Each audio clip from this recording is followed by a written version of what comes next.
Electronic. Yung throttle mo electronic. Fly by wire.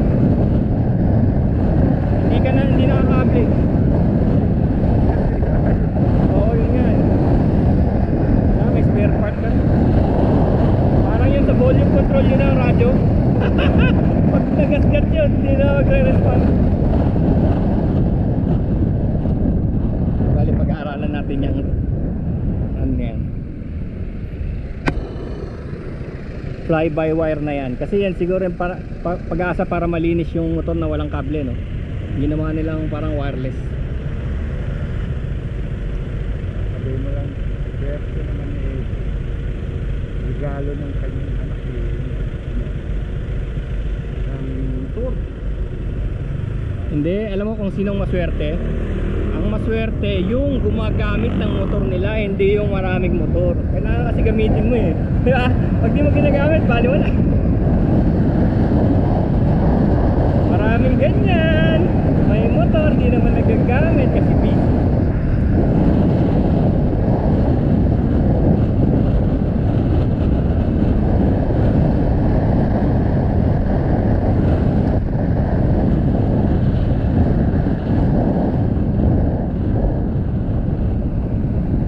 Marami rin yung ano, yung tawag dito, yung nabibigla lang, no? Kala nila yung motor ay para sa kanila, tapos biglang hindi pala. Ako, hindi tumagal sa akin.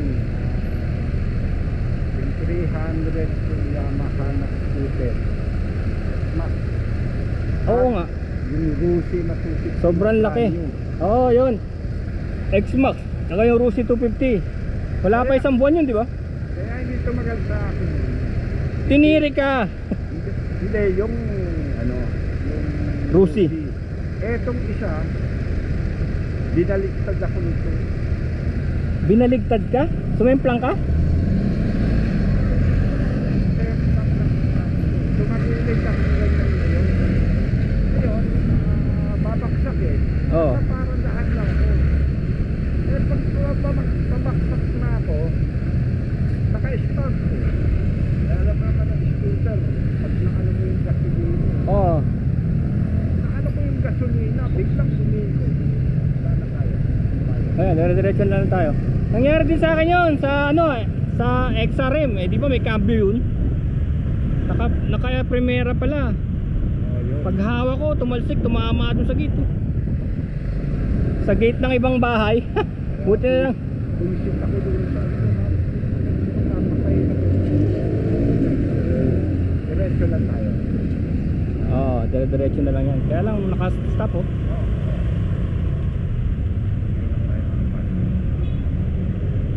Ang hirap din pala ng angkas, no? Wala kang palang chance mag-stretch. Dahil nakatapak ako sa step nut eh. Ayan na, go na. Hirap din pala.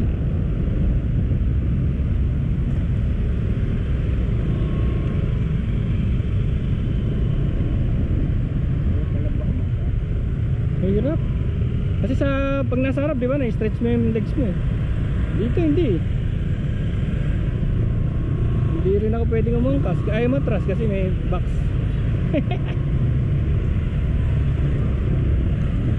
So ibig sabihin pala, driver at pasahero pala nagdudusa rin.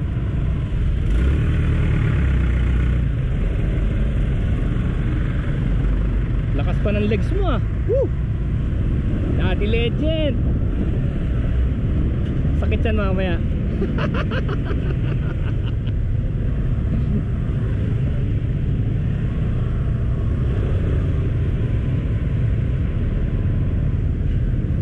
Tinigil ko na nga yung paracetamol eh, parang di na gumagana.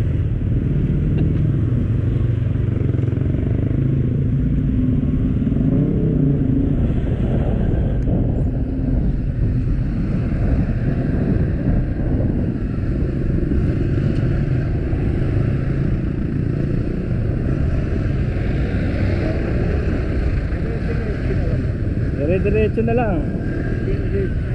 Tapos makikita na natin dyan sa kanan yung ano, yung Triumph. Nandito lang siya sa kali na to, Ortigas Avenue yun. Ang laki ng Triumph dyan. Big time ang mga opisina nila.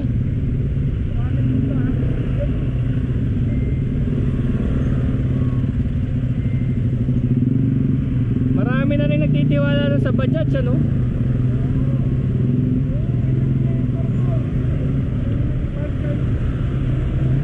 Eliminator ko. Oh, Bajaj. Yung Honda ko, CB110 Bajaj. 10 years na, hindi pa nabuksan makina. Inano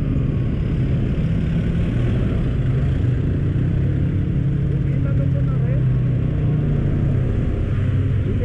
Inag mo yan eh. Oo. Yung vlog mo sa akin sa ano mo, malapit na mag 9,000 ah.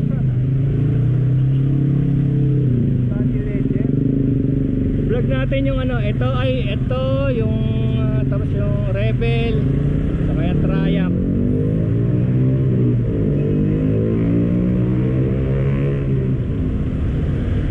Kasi yan ba't sumikat yung Bajaj na yan? Yung RE, grabe yung RE na yun, ginagamit sa mga probinsyang pabundok. Sinasakyan ng overloaded, tapos 200cc lang makina. 200cc lang, kasasakay ng 6 na tao, pakit ng bundok. Hanip.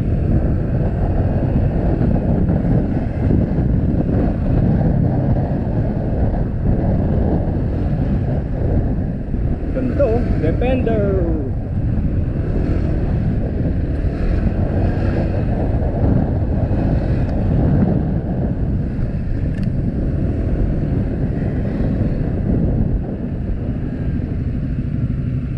Ano ang pasok ngayon, no?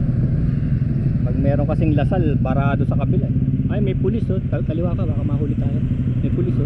Ayun, oh. Nanguhuli ng ano. Bike lane, boys. Ah, hindi. Pulis ba yan? Pulis-pulisan lang. Ato, meron palang ganito. 3 wheels. Ah, Beat. Conversion, oh. Beat, oh. Bali, 4 ang gulong niya. 4 ang gulong niya. Naiwan yung isa sa yung motor, oh. Ayun, oh, naiwan. No? 4, oh.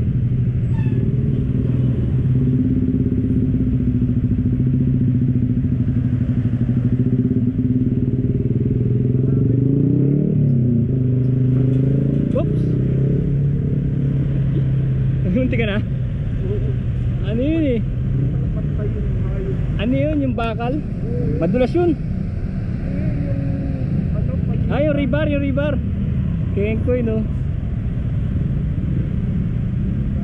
Meron din ganyan sa bayan-bayanan eh. Mga takip ng ano, kanal.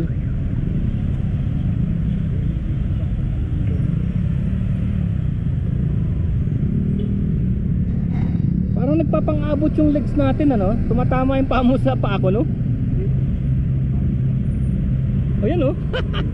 Paa ko yun eh.